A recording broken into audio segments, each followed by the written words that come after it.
June the 6th, 1944. As the Allied landings began, the 2nd SS Panzer Division Das Reich, switched to the Western Front from operations in the Soviet Union, received the order to move to the Normandy front. Elimar Schneider, 17, was part of a large Alsatian contingent recently integrated by the Das Reich. 15,000 strong, and with more than 200 tanks, the division, which came under constant attack from the resistance, journeyed up through France, leaving a trail of violence, summary executions, and massacres of the civilian population.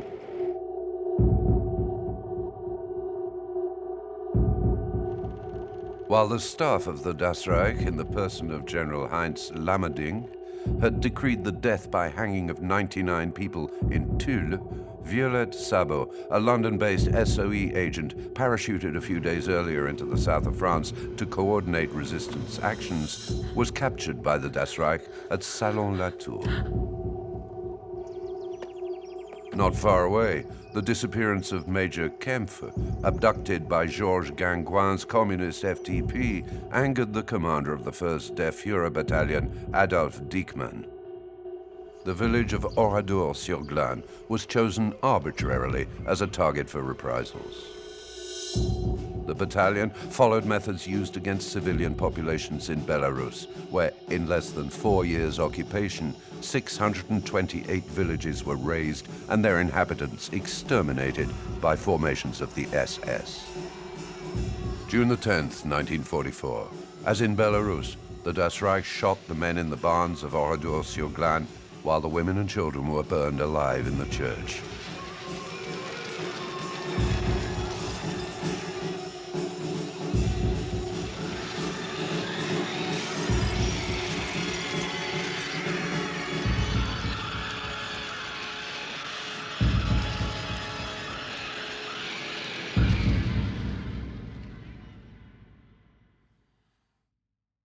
On the General Staff map dated June the 11th, the Germans drew a ring around the area where the butchery was committed the day before, and in red ink noted the figure of 500 dead. In actual fact, 642 people were murdered in Oradour-sur-Glane on June the 10th, 1944.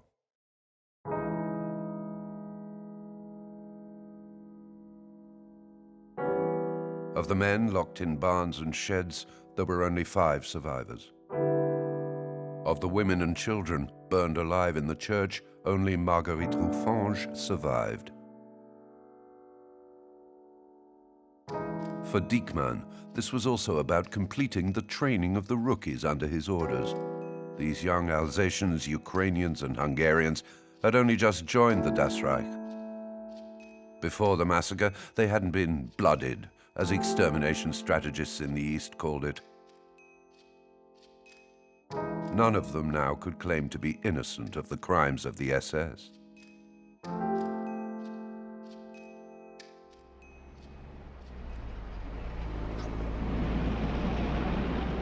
Oradour wasn't an isolated case in Western Europe. In Italy, in Belgium, in Greece, SS divisions sent to the West after operating in the Soviet Union perpetrated similar slayings, using methods employed daily in Ukraine and Belarus. In Italy, August the 12th, 1944, the battalion of the 16th Panzer Division, led by Walter Redder, veteran of the Totenkopf Division and the Battle of Kharkov, executed the 560 women, children, and old men of the Tuscan village of Sant'Anna di Stazzema before setting it alight. Several weeks later, near Bologna, this same unit executed the 955 inhabitants of Marzabotto. As in Oradour, no link was established between the civilian population and any group of partisans.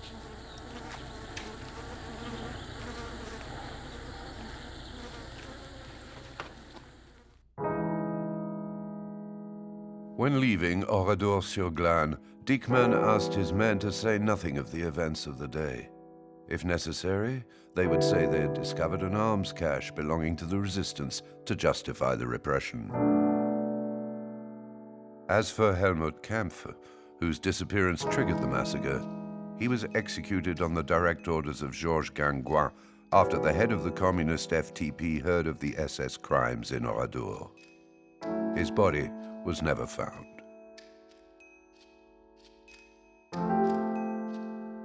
The next day, a contingent of the Das Reich returned to Oradour to erase all traces of the massacre. The sheds were cleared, the charred bodies of women and children buried in a mass grave. Kahn and Barth's men were already back in the main unit. The order had been given to waste no time in reaching the Normandy front.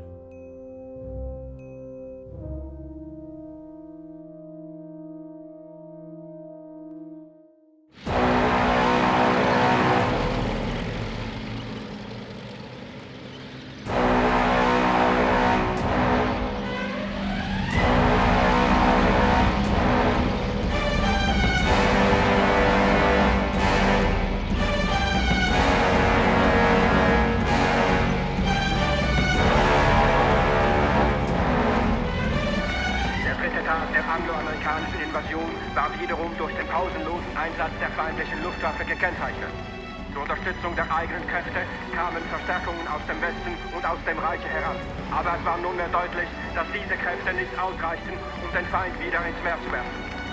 Deshalb befahl der Führer, dass weiter zugeführt werden sollten die 2. Panzerdivision, das 1. Panzerregiment der 116. Panzerdivision, die 2. SS-Panzerdivision das Reich, die zuletzt zu Säuberungen in Südfrankreich eingesetzt wurde.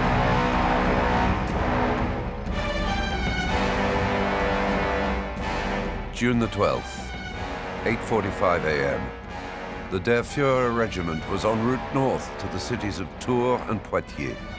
Not without difficulty, rounding up a division spread over a 30-kilometer radius had been no easy task.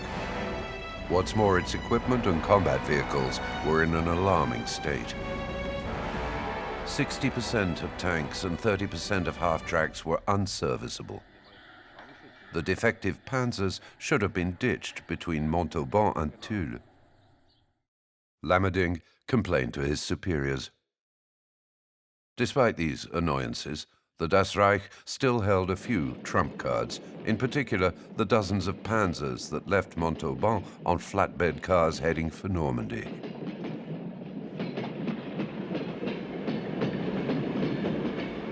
The SOE was aware of this. Based on information delivered by André Malraux, the Allied commander in the region of Dordogne, bombers were sent to pound them in the cities of Angoulême and Poitiers.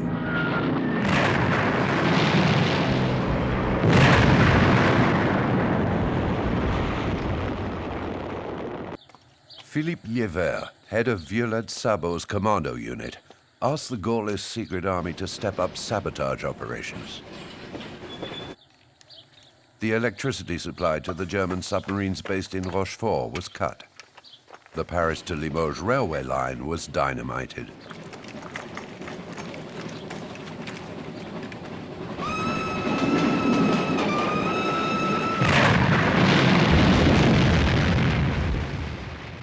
In Salon-la-Tour, the same place that days earlier Violette had tangled with the Das Reich, Liévert and Maloubier derailed two trains launched one against the other.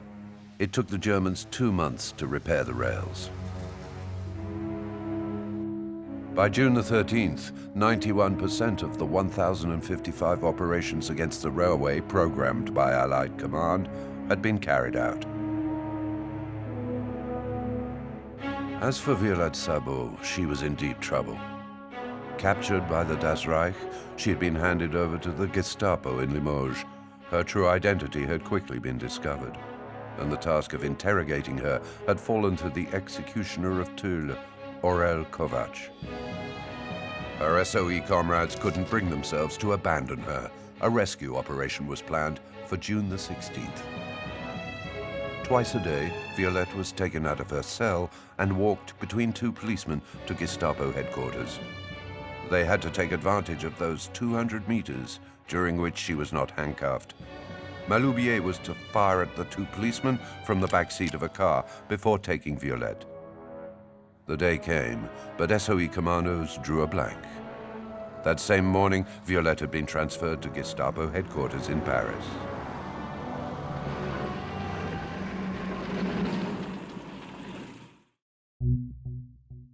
By June the 18th, the Das Reich division was only kilometers from the Normandy front. With its regiments gathered in Saint-Lô, it readied itself for battle. The Allies still only occupied a thin strip of land along the coast. Though the Americans gained ground heading towards Cherbourg, the Germans defended better than expected and held General Montgomery's British troops in check at Caen.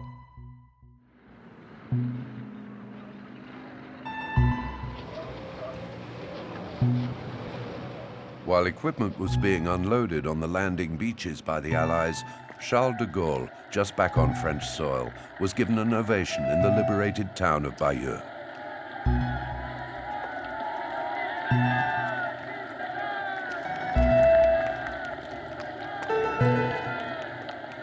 But nothing was yet decided.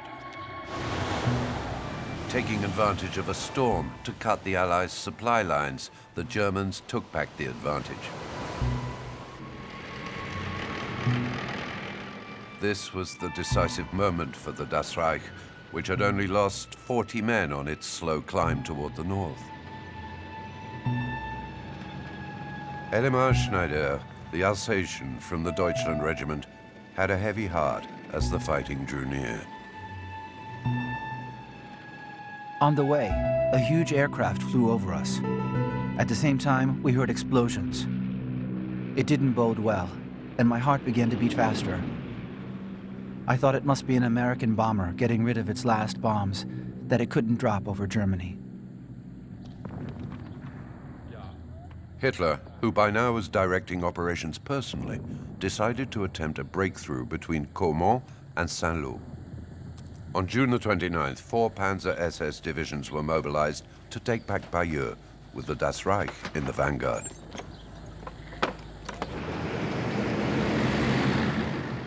Lammerding sent in the 1st Battalion of the Der Führer Regiment, that of Diekmann and Kahn, 2 of the main culprits of the massacre in Oradour-sur-Glane.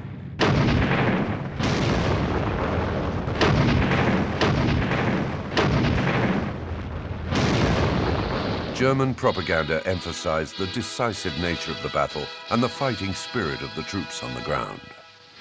Mit jedem Tag steigert sich diese Auseinandersetzung auf einem Bruchteil des europäischen Kontinents. Das Zusammentreffen entwickelt sich immer mehr und mehr zu einer Vernichtungsschlacht größten Ausmaßes.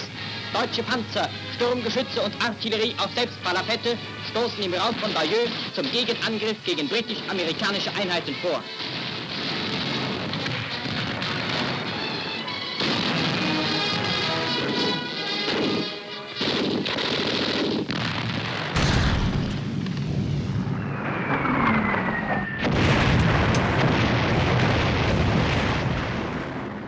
In reality, the operation was a dismal failure.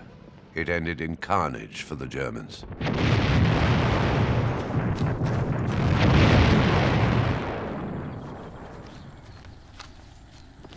After 2 days fighting, the Der Führer regiment had lost 600 men. Diekmann was dead, decapitated by a Sherman tank. Kahn had his left arm ripped off. He was repatriated to be treated at the rear. Next day, the Das Reich positions were pounded by 250 bombers from the Royal Air Force.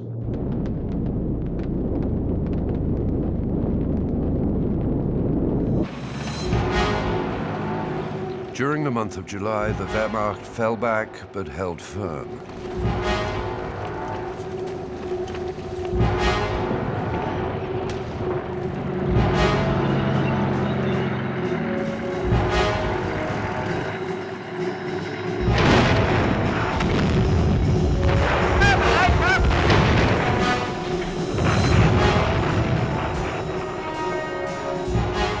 The Das Reich units, in support of the German army, constantly shifted around to contain the Allied offensives, were at the end of their tether. Sometimes the enemy was British, sometimes American.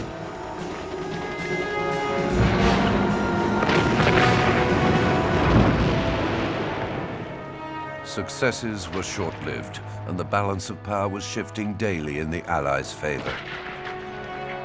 The Das Reich had joined battle too late. But for the resistance ambushes and the abuses committed on the way, it could have made the difference. It had to make do with plugging the holes.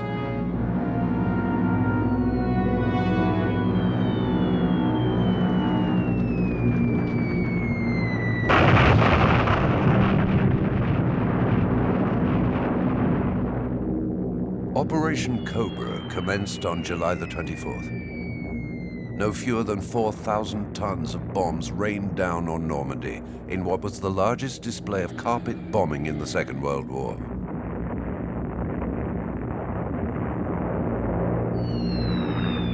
Das Reich commander General Heinz Lammerdink, wounded during the bombing, was evacuated from the front.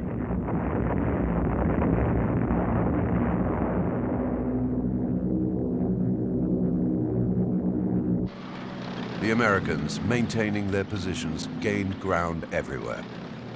In 4 days, Coutances, Avranches, and then Granville were liberated.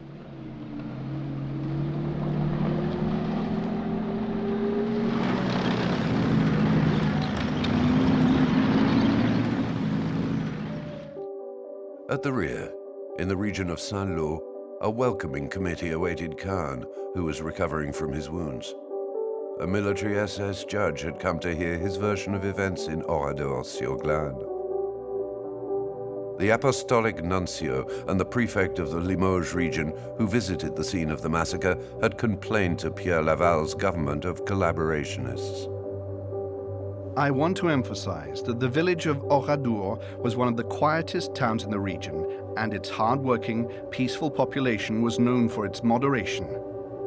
These details enable you to renew your protest to the government of the Reich, insisting on the appallingly heinous nature of such reprisals, the huge emotion they have aroused, and the terror in which the people now find themselves. The Vichy government demanded explanations. The Marshal was greatly moved to learn about the cruel and inhuman treatment meted out to the town of Oradour-sur-Glane and its population.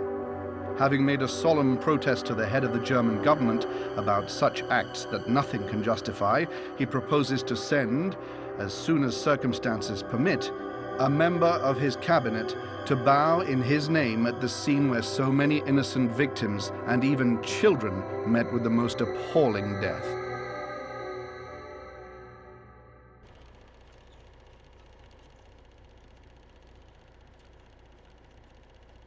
The members of the resistance who entered Oradour on June the 12th filmed the village in ruins. The discovery of charred corpses and ruined buildings was an unprecedented shock.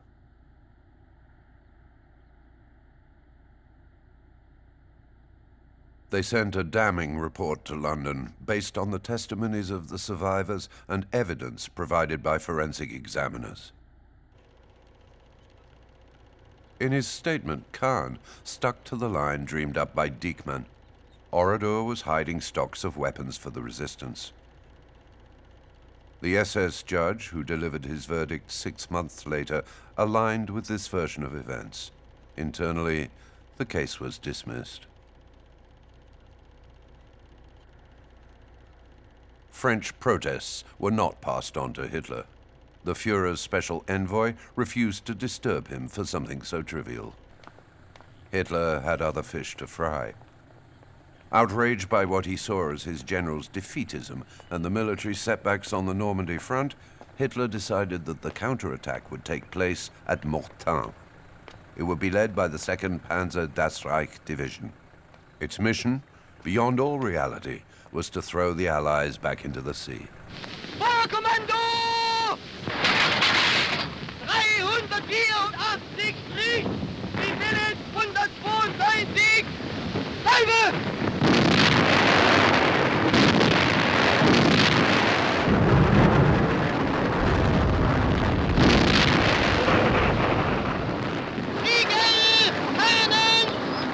The Mortain counteroffensive, quickly halted by the Royal Air Force, was another fiasco.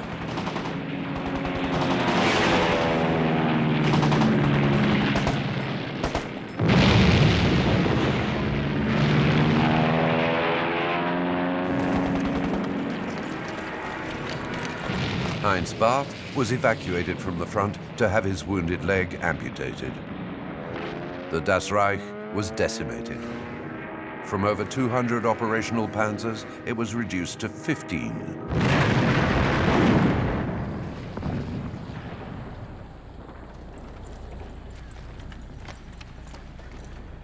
Elimar Schneider was caught up in the turmoil. Wherever the going was tough, our company was involved. Mortain, Domfront, Argentin, Falaise. All these names remind me of episodes, but I can't place them exactly. With hunger gnawing away at us, we climbed the apple trees, but the apples were always too green and weren't good for you. In fact, everything here was too green. The soldiers too young, the officers too young. Even the weapons we couldn't try out before for lack of ammunition. There were so many dead and wounded that one more or less made no difference, unless we're talking about comrades.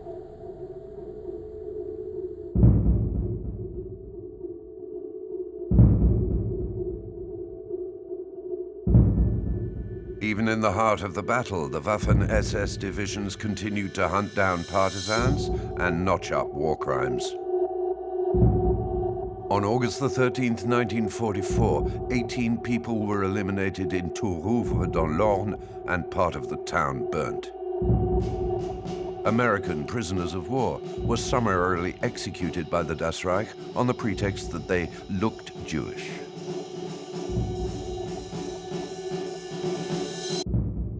A German defeat was no longer in doubt. The 100,000 soldiers in the field, the remains of around 30 divisions in tatters, were overwhelmed by the Allied battering.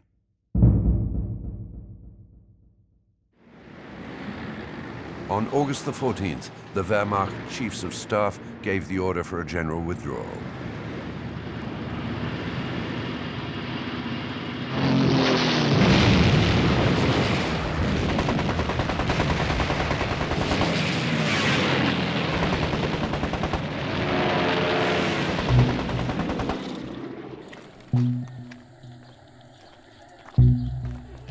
Already weakened by the loss of 28,000 prisoners of war and 12,000 deaths in July, the Germans lost an additional 10,000 soldiers in the Falaise pocket. 50,000 were taken prisoner.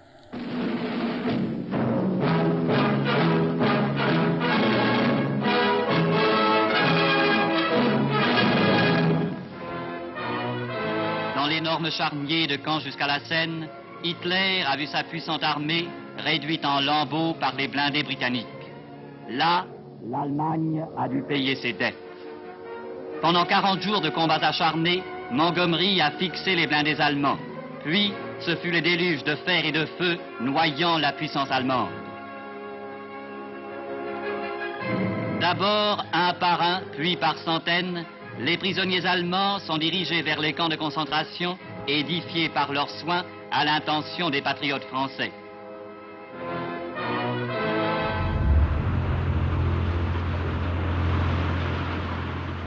The Das Reich was but a shadow of the elite division it once was.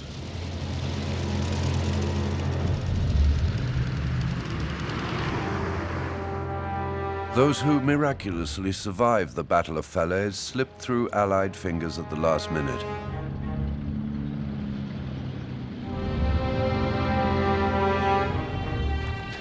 They crossed the Seine at Elbeuf before crossing the Ardennes. They then disappeared the other side of the Siegfried Line while the Allies were making for Paris.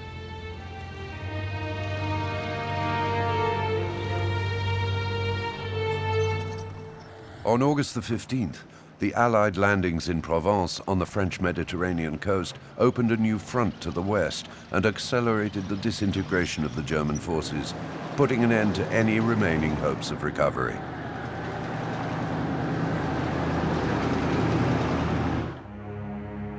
In Paris, the staff prepared to withdraw.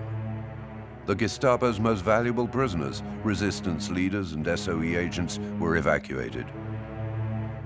Exhausted by the harsh interrogation, Violette Sabot had lost none of her determination. While incarcerated, she had met up with two SOE comrades, Denise Bloch, 28, a first-class secret agent whose Jewish family had been rounded up by the Gestapo in 1942.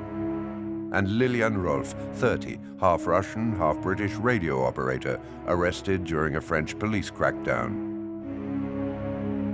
Violette spared no effort to come to their aid and comfort them.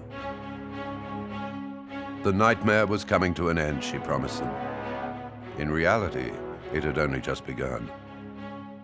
On August the 8th, the three women were taken to the Gare de l'Est station where a cattle train awaited them. Destination, Ravensbrück.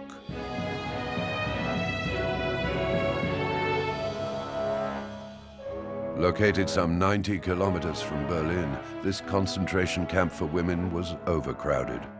Thousands of female forced workers were piling up there. Resistance fighters of every nationality, as well as race internees, both Jewish and Gypsy. They served as an easily exploitable workforce for German industries in the region. Violette Sabot, Denise Bloch, and Lilian Rolf were sent to the munitions factory in Torgau. Working conditions were apocalyptic. For the three resistance women, all that mattered was surviving the camp. They never imagined that Belarus had been liberated by the Red Army, which was now marching on Berlin.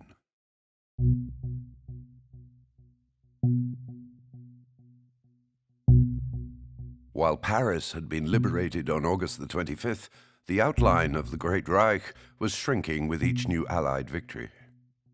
But the war was not yet over. In September, US paratroopers failed to break through the front in the Netherlands. The following month, it was the Canadians who struggled to free up access to the port of Antwerp and fought a difficult battle at Escaut. Germany was bending, but not yielding.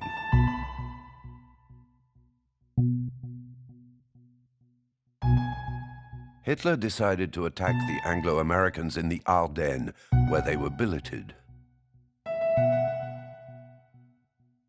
The mountain range is close to the Siegfried Line, the equivalent of the Maginot Line, which runs along the border with the Netherlands, Belgium, and France. Reputedly impassable, it had just been reinforced on the orders of the Führer. The German attack would be a chance to pierce the Allied front and retake Antwerp. This was the last chance saloon. It wasn't about winning the war anymore. It was about signing a separate peace on the Western Front.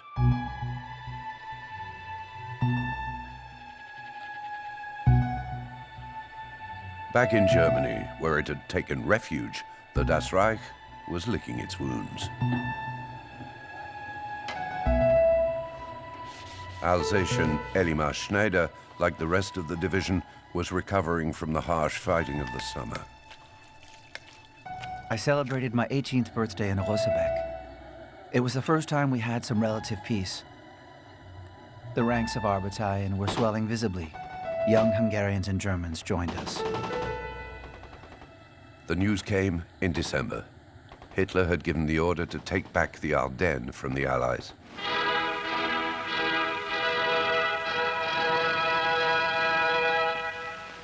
Zur Überraschung der Feindseite treten in den Morgenstunden des 16. Dezember starke deutsche Kräfte aus dem Westwall heraus zu einem völlig unerwarteten Angriff an. Hunderte von Batterien aller Kaliber tragen den Tod in den Feind.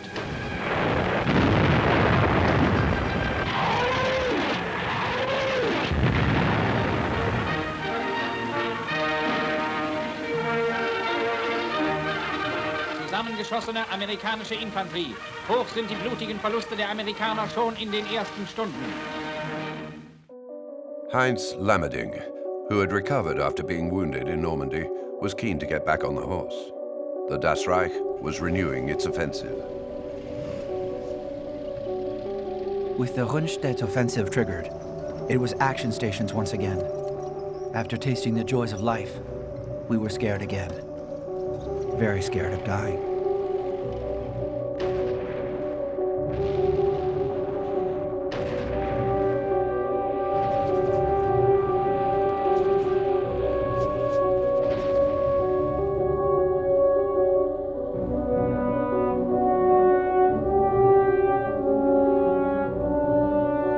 On December the 23rd, while the fighting raged around Bastogne and Saint-Vith, the Das Reich division made a sensational entry onto the battlefield. It fought without moderation to keep the Americans at bay.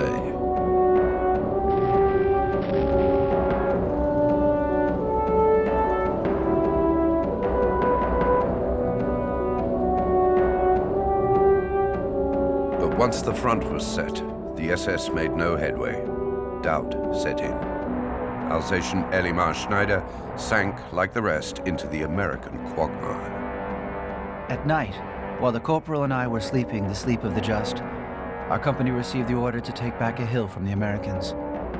Another third of the company was out of action, and the Americans were still there. Once the surprise had worn off, and the dire weather that prevented reinforcements being dropped and support bombing had dissipated, the Allies restarted air attacks and threw all their forces into the battle. In 3 days, German hopes were destroyed. On December the 26th, the Das Reich was defeated in Saint-Vith. Bastogne was liberated by General Patton.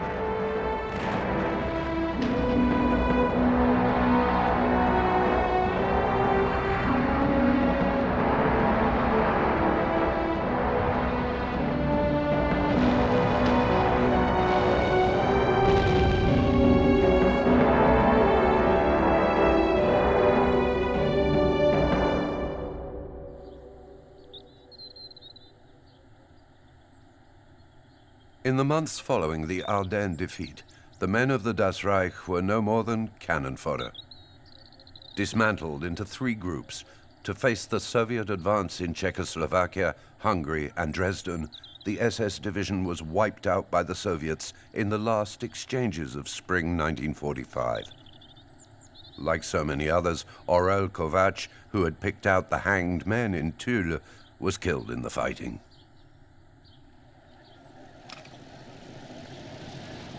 Those who escaped death and the Red Army fell back to Prague to surrender to the Americans.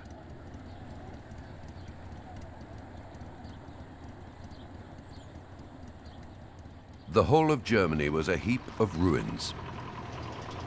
After Hitler's suicide in his bunker, Lammerding, whose last mission had been to defend Berlin, managed to slip through the mesh of the Allied net. Germany capitulated on May the 8th, 1945.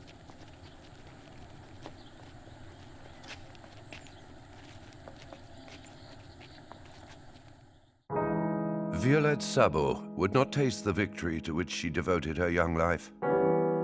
Along with her SOE comrades Denise Bloch and Liliane Rolf, she was executed behind the Ravensbrück crematorium in February 1945. 2 months before the liberation of the camp by the Red Army. 3 months before the German surrender. Of 130,000 women deported to Ravensbrück, only 40,000 survived the forced labor and the medical experiments carried out in the camp. Violette's daughter, Tanya, awaiting her return in London, wasn't 3 years old. She would later receive the most prestigious decorations awarded to her mother by the British and French authorities.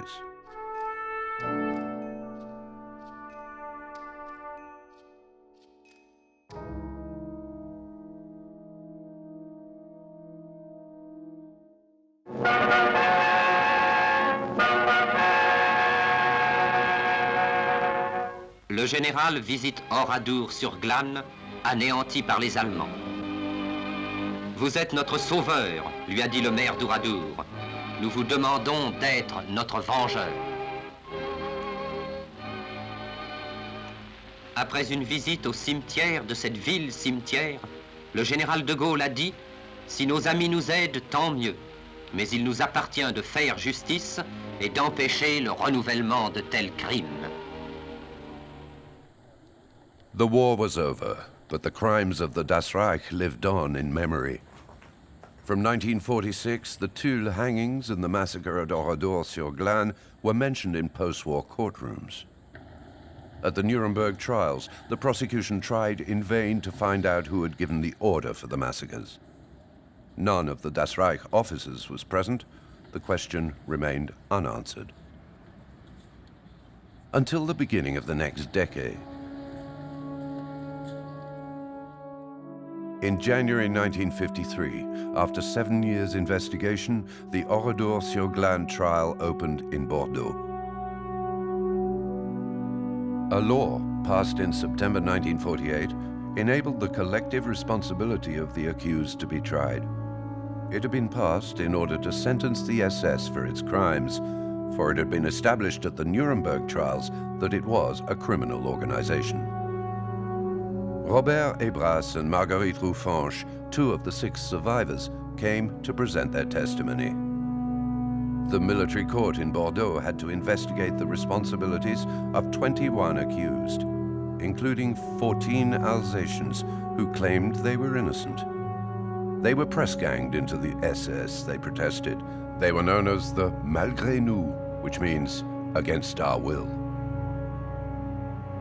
The verdict, delivered on the night of February the 12th, triggered a wave of protests. There was only one death sentence and some hard labor. The victims' families deplored the leniency of the judgment. Those of the Alsatians sentenced to hard labor or prison cried injustice. They were all amnestied the following year on the altar of national reconciliation. Outraged, the families of the Oradour martyrs engraved the names of the 319 members of parliament who voted to pass the amnesty law on the sign at the entrance to the ruined village. Up until 1968, they would not allow any representatives of the French Republic to attend commemorations.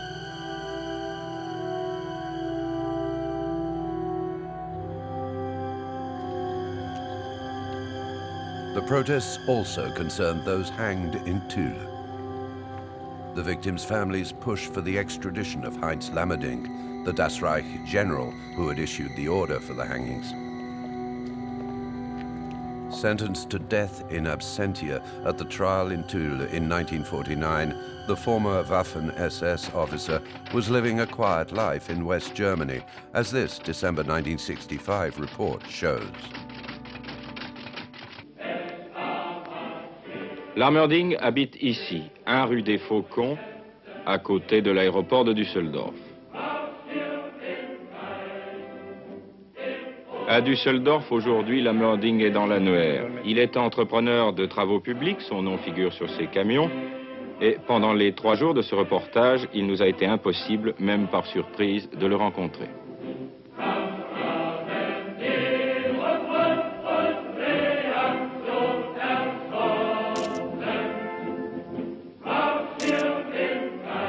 Despite several extradition requests, all rejected by the German federal authorities, Lammerding was never bothered.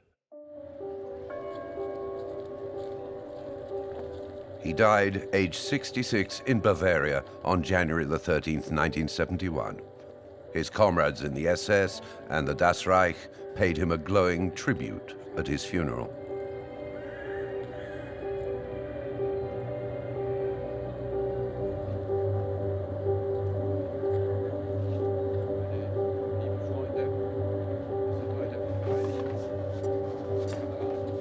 Seven years later, Otto Kahn, one of those responsible for the Oradour-sur-Glane massacre, died in his turn near Munich without ever having to answer charges for his acts. He was 69.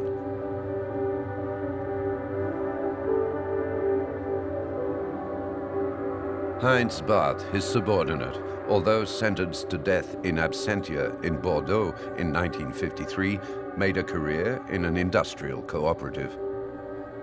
But his past did catch up with him, and he was finally tried in 1983 by a West German court.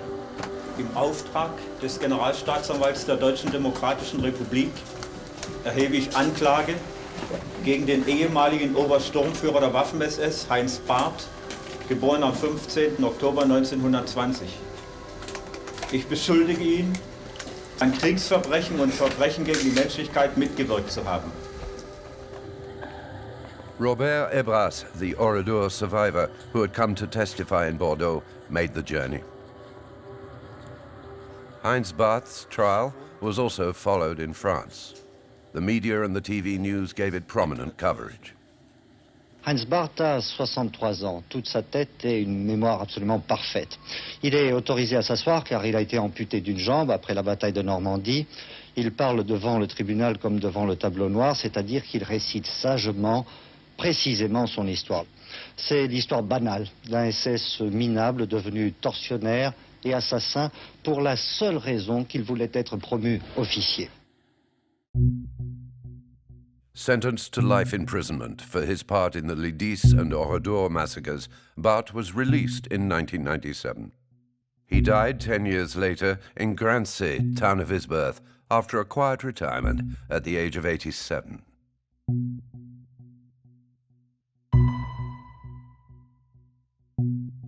Of the 15,000 men who took to the road with the Das Reich, only a handful had to answer for its crimes. Death sentences and life sentences were all amnestied or commuted to less severe penalties. The reasons cited were rebuilding, national reconciliation, and the Cold War.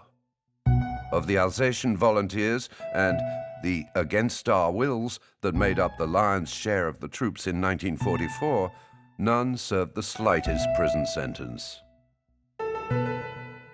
The Alsatian Elmer Schneider was one of them. Convinced he had saved a man from hanging, Schneider wasn't charged at the Tulle trial. And because he wasn't present in Oradour during the massacre, his case was never tried. Yet doubts persisted about his enlistment in the SS. In 1982, he expressed no regrets. Je ne suis pas d'accord lorsqu'on déclare toujours que les Waffen-SS étaient des meurtriers. Il y a une question d'honneur qui joue là-dedans. Ce que j'ai vu faire par la résistance rouge du Limousin ne m'incitait pas du tout à devenir déserteur. Je suis resté dans la troupe pour éviter de devenir un meurtrier. C'est